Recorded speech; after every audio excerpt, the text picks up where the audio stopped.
আসসালামু আলাইকুম ওয়ারাহমাতুল্লাহি ওয়াবারাকাতুহু ওয়া আপনাদের উপর আল্লাহকে শান্তি রহমত ও বরকত বর্ষিত হোক। একটু ভাবা যাক চারপাশের সবচেয়ে সম্পদশালী মানুষটির কথা, আর এরপর ভাবা যাক এমন একজনের কথা যিনি জীবনের সবচেয়ে বেশি মানসিক প্রশান্তিতে আছেন। হুম বিষয়টা বেশ ইন্টারেস্টিং। মানে একটু খেয়াল করলে কিন্তু দেখা যাবে বেশিরভাগ ক্ষেত্রেই এই দুজন সম্পূর্ণ ভিন্ন ব্যক্তি। একদম তাই।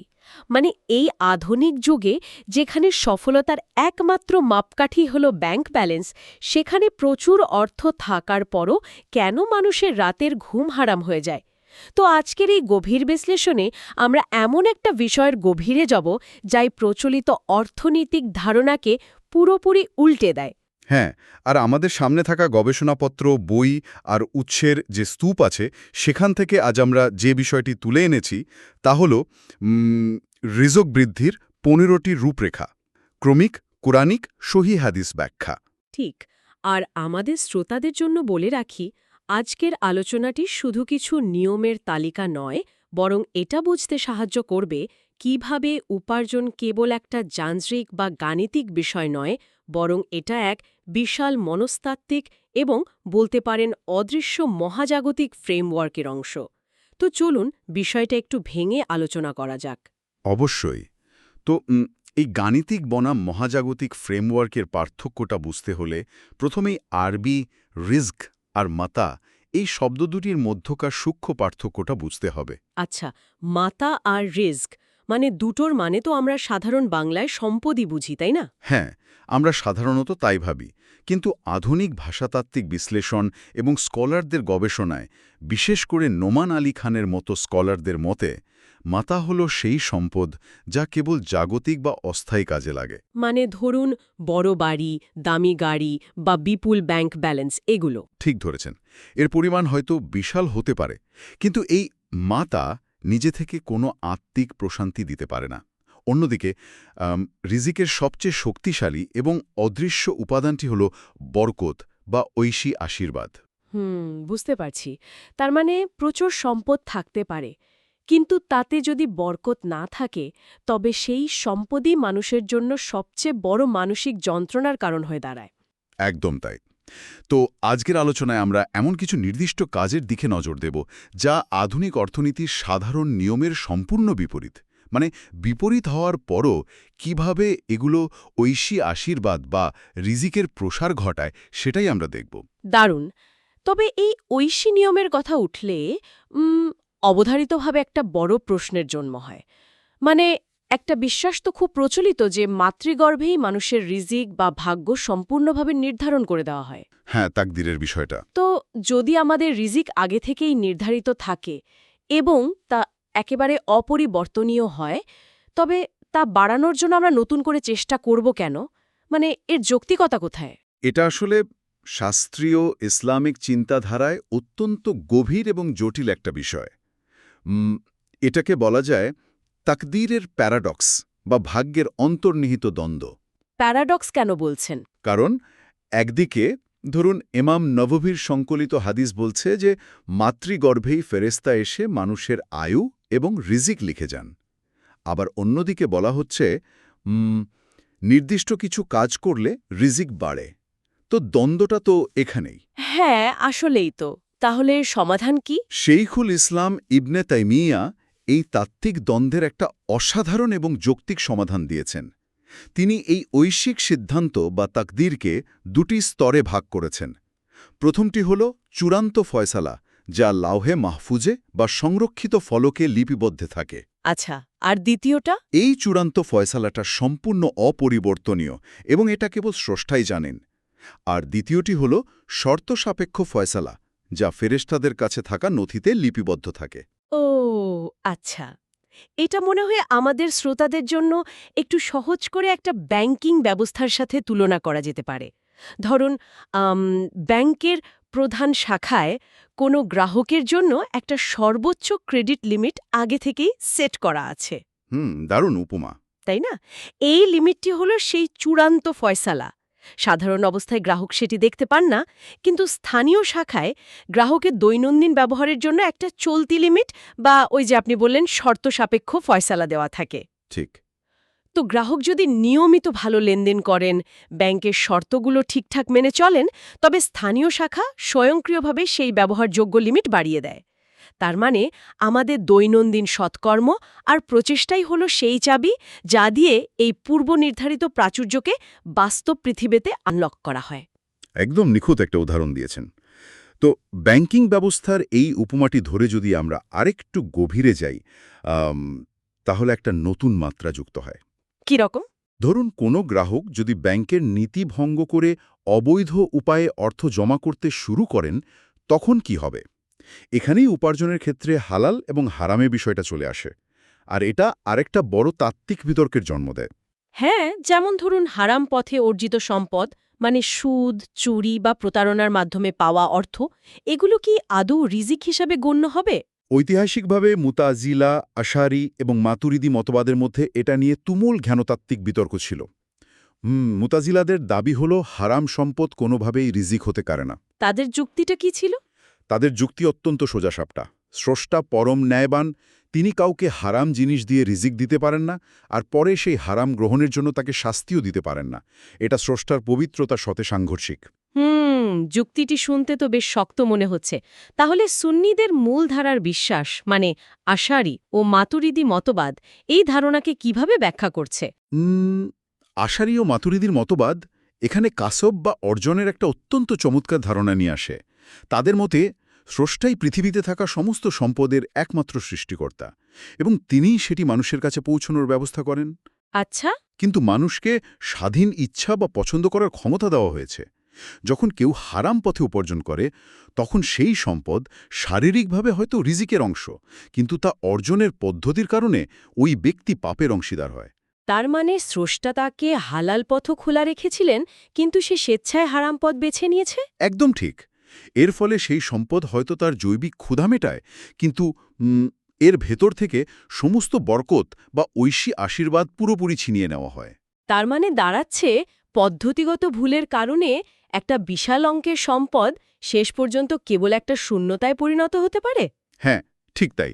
এটাকে মাথায় রেখেই আমরা আমাদের দৈনন্দিন সামাজিক মিথস্ক্রিয়া আর ব্যবসার দিকে তাকাতে পারি।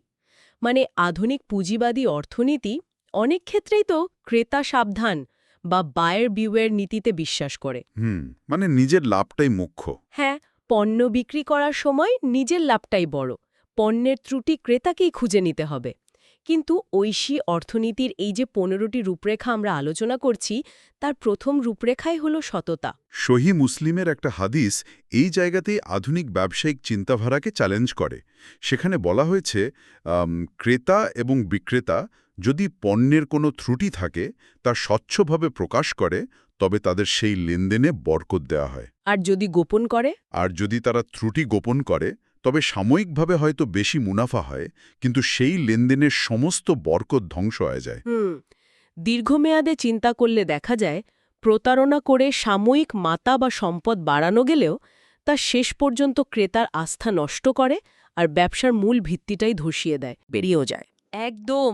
তো এই সামাজিক মিথস্ক্রিয়ার জায়গাটি কেবল বাজারের মধ্যে সীমাবদ্ধ থাকছে না, এটা ব্যক্তিগত সম্পর্কের গভীরেও প্রবেশ করছে। আমাদের দ্বিতীয় রূপরেখাটি হল আত্মীয়তার সম্পর্ক বা সিলাতুর রাহম বজায় রাখা। হ্যাঁ, যেটা মানুষের আয়ু এবং সম্পদ দুটোই বাড়ায় বলে উল্লেখ করা হয়েছে। কিন্তু এখানে একটা কৌতূহল জাগে, একজন মানুষের নির্ধারিত আয়ু কি আক্ষরিক অর্থেই বেড়ে যায়, নাকি এর পেছনে অন্য কোনো রূপক বা মেটাফরিক্যাল তাৎপর্য আছে? শাস্ত্রীয় স্কলারদের মধ্যে এই বিষয়টা নিয়ে অত্যন্ত আকর্ষণীয় একটা বিশ্লেষণ রয়েছে। ইমাম নববীর মতো স্কলাররা মনে করেন এই আয়ু বৃদ্ধিটি রূপক, মানে কাজের পরিধি বেড়ে যায়। হ্যাঁ, এর মানে হলো একজন মানুষ হয়তো তার নির্ধারিত ৬০ বছরই বাঁচবেন, কিন্তু এই সময়ের মধ্যে তিনি এমন কিছু কাজ করে যাবেন, সমাজের ওপর তার এমন একটা ইতিবাচক প্রভাব থাকবে যেন মনে হবে তিনি ১০০ বছর বেঁচেছেন। বাহ। তার সম্পদ হয়তো অঙ্কের হিসেবে খুব বেশি বাড়বে না, কিন্তু তা দিয়ে অনেক বেশি মানুষের প্রয়োজন মিটবে। অন্যদিকে ইবনে তাইমিয়া এবং আল কুরতুবির মতো স্কলারদের মতে এই বৃদ্ধিটা একদম আক্ষরিক। আচ্ছা, ওই যে আমরা শর্ত সাপেক্ষ ফয়সালার কথা বলেছিলাম, সেটার মতো? ঠিক ধরেছেন। ফেরেশতাদের নথিতে নির্দেশ দেওয়া থাকে, যদি এই ব্যক্তি আত্মীয়দের সাথে সম্পর্ক বজায় রাখে তবে তাকে ৮০ বছর আয়ু দাও, আর যদি সম্পর্ক ছিন্ন করে তবে ৬০ বছর আয়ু দাও। খুবই চমৎকার একটা পয়েন্ট। তো সামাজিক সম্পর্কের ক্ষেত্রে আর একটা চমকপ্রদ বিষয় হল সমাজের দুর্বলদের প্রতি সহানুভূতিশীল হওয়া, আমাদের ৬ নম্বর রূপরেখা। এটা ঐশী সাহায্য নামিয়ে আনার একটা বড় মাধ্যম। একদম।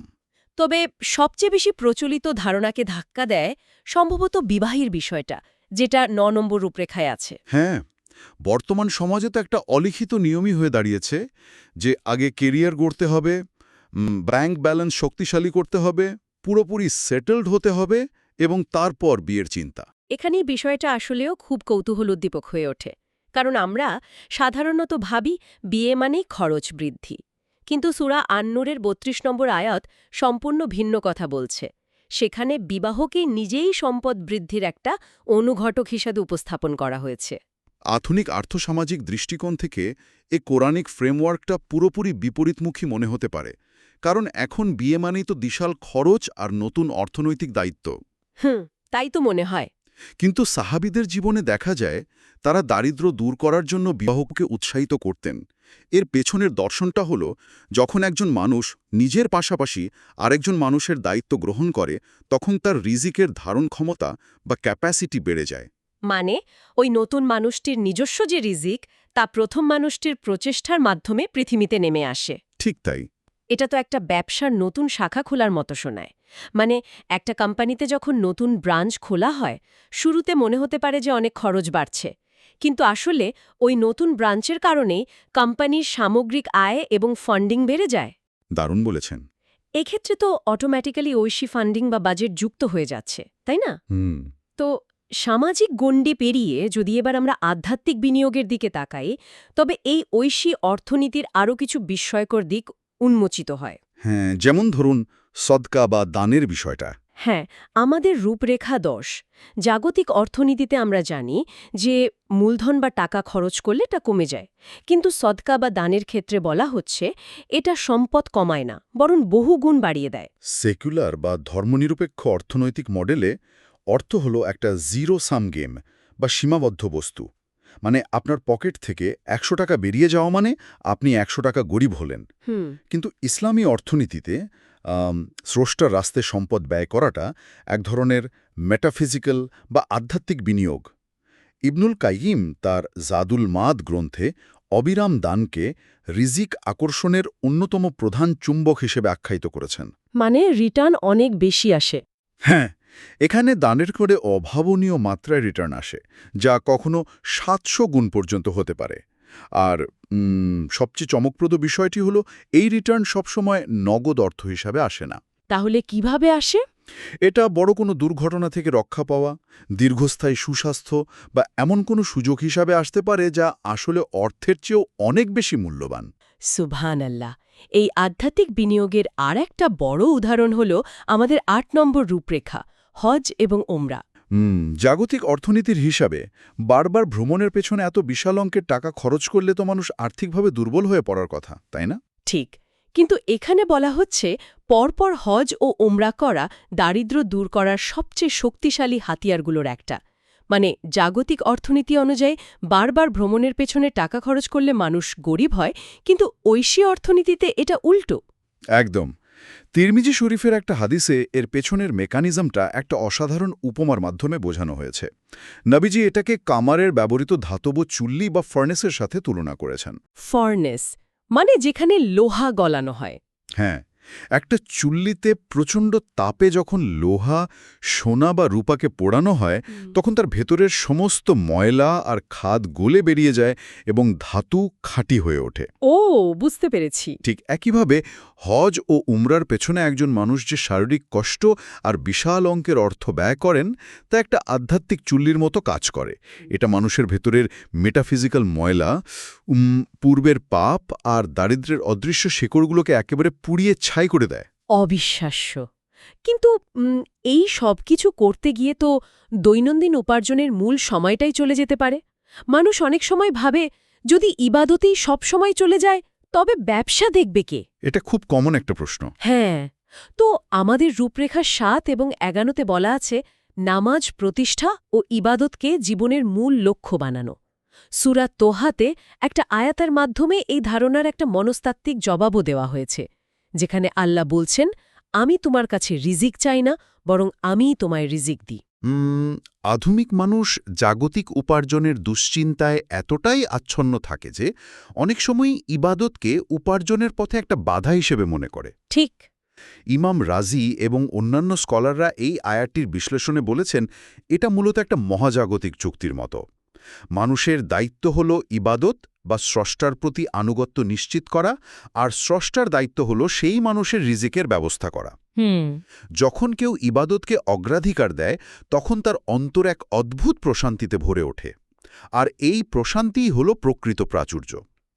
একইভাবে যারা কেবল স্রষ্টার সন্তুষ্টির জন্য নিজের আরামদায়ক পরিবেশ ছেড়ে হিজরত করেন বা দিনের জ্ঞান অন্বেষণকারীদের আর্থিকভাবে সাহায্য করেন, যেটা আমাদের রূপরেখা ৩ এবং ৪, তাদের রিজিকও অভাবনীয়ভাবে বেড়ে যায়। হ্যাঁ, তিরমিজির একটা হাদিসে এমন দুজন ভাইয়ের কথা উল্লেখ আছে, যাদের একজন কাজ করতেন আর অন্যজন জ্ঞান অর্জন করতেন। হ্যাঁ, ওই ঘটনাটা খুব সুন্দর। তো যখন কর্মরত ভাই অভিযোগ করলেন যে তার ওপর পুরো অর্থনৈতিক চাপ পড়ছে, তখন তাকে স্মরণ করিয়ে দেয়া হলো যে হয়তো ওই জ্ঞান অর্জনকারী ভাইয়ের কারণে তাকে এই রিজিক দেয়া হচ্ছে।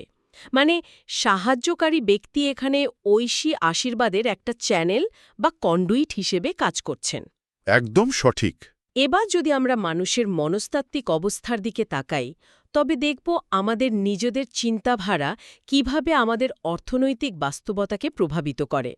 আমাদের ৫ নম্বর রূপরেখা শুকুর বা কৃতজ্ঞতার বিষয়টা এখানে অত্যন্ত প্রাসঙ্গিক। ফখরুদ্দিন আল রাজি এবং সমসাময়িক স্কলার নোমান আলী খানের মতে শুকুর বা কৃতজ্ঞতা কেবল মুখে ধন্যবাদ বলার মধ্যে সীমাবদ্ধ নয়। এটা মূলত একটা মহাজাগতিক ইঞ্জিন বা কসমিক ইঞ্জিন বলতে পারেন। কসমিক ইঞ্জিন ব্যাপারটা একটু বুঝিয়ে বলবেন? আধুনিক মনস্তত্ত্বে স্ক্যারসিটি মাইন্ডসেট বা অভাবের মানসিকতা বলে একটা কথা আছে, যেখানে মানুষ সবসময় যা নেই তা নিয়ে অভিযোগ করে, ফলে সামনে থাকা সুযোগগুলো তারা দেখতে পায় না। অনেকেই এমন করে। কিন্তু যখন কেউ সত্যিকারের কৃতজ্ঞ হয় এবং প্রাপ্ত সম্পদকে ইতিবাচক কাজে লাগায়, তখন তার মনস্তত্ত্ব অভাব থেকে প্রাচুর্যের মানসিকতায় রূপান্তরিত হয়। এটা স্বয়ংক্রিয়ভাবে তার জীবনে নতুন সুযোগ এবং সম্পদের বৃদ্ধি ঘটাতে বাধ্য করে। দারুণ বলেছেন। এই মনস্তাত্ত্বিক অবস্থার আরেকটা বড় দিক হল তাওয়াক্কুল বা স্রষ্টার ওপর নির্ভরশীলতা, আমাদের ১৪ নম্বর রূপরেখা। তাওয়াক্কুলের ক্ষেত্রে পাখির উদাহরণটা অত্যন্ত চমৎকার। হ্যাঁ, হাদিসে বলা হয়েছে পাখিরা সকালে খালি পেটে বের হয় এবং সন্ধ্যায় ভরা পেটে ফেরে। একটু খেয়াল করলেই কিন্তু দেখা যায় পাখিরা কিন্তু শুধু নীড়ে বসে থেকে খাবারের জন্য শুধু প্রার্থনা করে না, তারা সকাল হতেই খাবারের সন্ধানে ডানা মেলে উড়ে যায়, মাইলের পর মাইল পাড়ি দেয়। পরিশ্রম করতে হবে, কিন্তু ফলাফলটা সম্পূর্ণ ওপরওয়ালার হাতে ছেড়ে দিতে হবে। ঠিক। ইবনে রাজাব এবং ইবনুল কাইয়ামের মতো স্কলাররা এই জায়গাতেই তাওয়াক্কুল মানে সক্রিয় নির্ভরশীলতা আর তাওয়াক্কুল মানে অলসতা, এই দুটোর মধ্যে একটা পরিষ্কার সীমারেখা টেনেছেন। এই পার্থক্যটা বোঝা খুব জরুরি। আমরা যদি এতটা বৃহত্তর প্রেক্ষাপটের সাথে যুক্ত করি, আধুনিক যুগে মানুষের মধ্যে কন্ট্রোল অ্যাডিকশন বা সবকিছু নিজের নিয়ন্ত্রণে রাখার একটা তীব্র আসক্তি তৈরি হয়েছে। মানুষ হয়তো দিনে ৫০ বার তার স্টক পোর্টফোলিও চেক করছে, বারবার ইমেল রিফ্রেশ করছে। হ্যাঁ, ভাবছে যে তার এই অতিরিক্ত দুশ্চিন্তাই হয়তো তাকে সফল করবে। একদম। কিন্তু প্রকৃত তাওয়াক্কুল হল জাগতিক সমস্ত উপায় বা আসবাব শতভাগ ব্যবহার করা, কিন্তু হৃদয়ের নির্ভরতা সেই উপায়গুলোর উপর না রেখে উপায়গুলোর সৃষ্টিকর্তার উপর রাখা। চমৎকার। এই নির্ভরতার পাশাপাশি ১৫ নম্বর রূপরেখায় ইস্তিগফার বা ক্ষমা প্রার্থনার বিষয়টিও চলে আসে। সূরা নূহ অনুযায়ী এটা কেবল আত্মিক ক্ষমাই আনে না, বরং জাগতিক সম্পদ, সন্তান এবং বৃষ্টির মতো প্রাকৃতিক আশীর্বাদও নিয়ে আসে।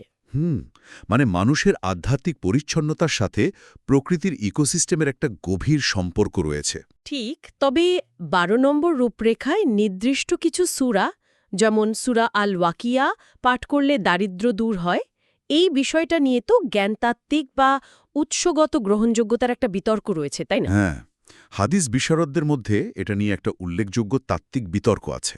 আল আলবানি বা ইবনে হাজারের মতো স্কলাররা যারা হাদিসের সূত্র বা ট্রান্সমিটার চেইনের বিষয়ে অত্যন্ত কড়া, তারা মনে করেন সূরা আল ওয়াকিয়া পড়ার সাথে সরাসরি দারিদ্র্য দূর হওয়ার বর্ণনাগুলোর সূত্র বেশ দুর্বল। আচ্ছা, তাদের আপত্তির কারণটা কি?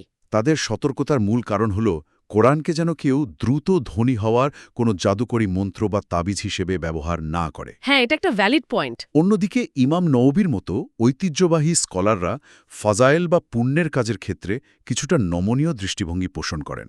তারা এটাকে ম্যাজিক হিসাবে দেখেন না, বরং তাদের যুক্তি হল সূরা আল ওয়াকিয়ার মূল বিষয়বস্তু মানুষকে বস্তুবাদ থেকে দূরে সরিয়ে পরকালের অনন্ত জীবনের কথা মনে করিয়ে দেয়। আচ্ছা, মানে একটা মেন্টাল শিফট হয়। ঠিক তাই। এই মানসিক পরিবর্তন মানুষের মন থেকে দারিদ্র্যের ভয় এবং অর্থ হারানোর তীব্র মানসিক চাপকে দূর করে দেয়, যা পরোক্ষভাবে তাকে মানসিক প্রাচুর্য এনে দেয়। খুবই সুন্দর একটা সমন্বয়। তো এতক্ষণ আমরা দেখলাম কোন কাজগুলো এই ঐশিক আশীর্বাদের পথ খুলে দেয়। কিন্তু এই পুরো সিস্টেমে এমন কিছু কি আছে যা রিজিকের প্রবাহকে আটকে দেয়? হ্যাঁ, অবশ্যই আছে। ইবনুল কাইয়েম রিজিক আকর্ষণে 4টি চুম্বকের কথা বলেছেন: রাতের নামাজ, ভোর হওয়ার আগে ইস্তিগফার, অবিরাম দান এবং সকাল সন্ধ্যার জিকির। এর ঠিক বিপরীতে তিনি 4টি ভয়াবহ বাধার কথাও উল্লেখ করেছেন। সেই বাধাগুলো হল ফজরের পর ঘুমানো, যার ফলে দিনের সবচেয়ে বরকতময় সময়টা নষ্ট হয় এবং কাজের উদ্যম কমে যায়। দ্বিতীয়ত, নামাজ না পড়া, যা স্রষ্টার সাথে সরাসরি সম্পর্ক ছিন্ন করে দেয়। আর বাকি দুটো? তৃতীয় হল অলসতা, যা তাওয়াক্কুলের মূল শর্তকেই ভঙ্গ করে। আর সর্বশেষ হল বিশ্বাসঘাতকতা বা ধোঁকা দেওয়া, যা সমাজে মানুষের প্রতি মানুষের আস্থাকে ধ্বংস করে এবং তাৎক্ষণিকভাবে সমস্ত বরকত ছিনিয়ে নেয়, স্বাভাবিক অবতরণকে বাধাগ্রস্ত করে। এখানে একটা অত্যন্ত প্রাসঙ্গিক এবং বাস্তবমুখী প্রশ্ন চলে আসে। এটা একটা গুরুত্বপূর্ণ প্রশ্নের জন্ম দেয় আসলে। চারপাশের অনেক মানুষের দিকে তাকালেই দেখা যায় তারা হয়তো কোনো নিয়মই মানছেন না, স্রষ্টায় বিশ্বাসও করেন না, এমনকি চরম দুর্নীতি বা অসৎ পথে চলছেন। তবুও তারা বিলিয়নিয়ার। খুব পরিচিত একটা দৃশ্য। তাদের তো কোনো অভাব চোখে পড়ে না। তাহলে কি এই ঐশী সূত্রগুলো বাস্তব দুনিয়ায় কাজ করছে না? এটা অত্যন্ত ক্লাসিক এবং পুরনো একটা প্রশ্ন। স্কলার সৈয়দ কুতুব তার ফি জিলালিল কোরআন গ্রন্থে এর একটা অসাধারণ ব্যাখ্যা দিয়েছেন, যেটাকে বলা হয় ইস্তিদ্রাজ বা চূড়ান্ত প্রতারণা। ইস্তিদ্রাজ ব্যাপারটা একটু খুলে বলবেন? যারা স্রষ্টাকে অস্বীকার করে এবং ক্রমাগত পাপে ডুবে থাকে, তাদের যে বিপুল পরিমাণ সম্পদ দেয়া হয় তা আসলে কোনো আশীর্বাদ নয়। এটা হলো ধীরে ধীরে ধ্বংসের দিকে নিয়ে যাওয়ার একটা ফাঁদ। মানে ফাঁদ হিসেবে কাজ করে? হ্যাঁ, ঠিক। যেমন কোরবানির পশুকে জবাই করার আগে খুব ভালোভাবে খাইয়ে দাইয়ে মোটা করা হয়। এই বিপুল সম্পদ তাদের অহংকারকে বাড়িয়ে দেয় এবং একটা ভ্রান্ত নিরাপত্তার অনুভূতি তৈরি করে, যা শেষ পর্যন্ত চূড়ান্ত পতনের দিকে নিয়ে যায়। ও, বুঝতে পেরেছি। তাই শুধু ফুলে ফেঁপে ওঠা ব্যাংক অ্যাকাউন্ট দেখে বিভ্রান্ত হওয়ার কিছু নেই। সত্যিকারের রিজিক হলো সেই বরকট যা সম্পদকে চিরস্থায়ী শান্তির বাহনে পরিণত করে। অসাধারণ একটা ব্যাখ্যা ছিল এটা। তো আমরা আজকের এই দীর্ঘ আলোচনার একদম শেষ পর্যায়ে চলে এসেছি। হ্যাঁ, সময় দ্রুতই চলে গেল। পুরো বিষয়টা সারসংক্ষেপ করলে এটাই দাঁড়ায় যে রিজিক কেবল একটা যান্ত্রিক, গাণিতিক বা লজিক্যাল আউটপুট নয়, এটা একটা মহাজাগতিক এবং ঐশী বিধান। সততা, দান, সম্পর্ক রক্ষা, এবাদাত এবং তাওয়াক্কুলের মতো কাজগুলো কোনো প্রাচীন অবাস্তব থিওরি নয়, বরং এগুলো হলো প্রকৃত প্রাচুর্য এবং মানসিক শান্তি অর্জনের নিখুঁত আধ্যাত্মিক ব্লুপ্রিন্ট। একদম ঠিক বলেছেন। তবে আলোচনাটি শেষ করার আগে আমাদের শ্রোতাদের জন্য একটা ছোট্ট বিষয় ভেবে দেখার জন্য ছেড়ে দিতে চাই। একটু ভেবে দেখুন তো, যদি আমাদের প্রকৃত রিজিক ফেরেশতাদের খাতায় আগে থেকেই পূর্বনির্ধারিত থাকে এবং আমাদের সৎকর্ম ও ইবাদতই কেবল সেই বরকত বা প্রাচুর্যকে আনলক করার আসল চাবি হয়, তবে প্রতিদিন কেবল গাণিতিক টাকার অঙ্কের পেছনে অন্ধের মতো ছুটে অতিরিক্ত দুশ্চিন্তা করে আমরা যে পরিমাণ মানসিক চাপ ও অশান্তি তৈরি করছি, তা কি আসলে আমাদের সেই কাঙ্ক্ষিত রিজিকের দরজাকেই উল্টো আটকে দিচ্ছে না? এটা নিয়ে একটু ভাববেন সবাই। আমরা আজকের পর্বটি শেষ করছি। জাযাকাল্লাহ খায়ের বলে আমাদের কথা শোনার জন্য, আপনার মূল্যবান সময় ব্যয় করার জন্য।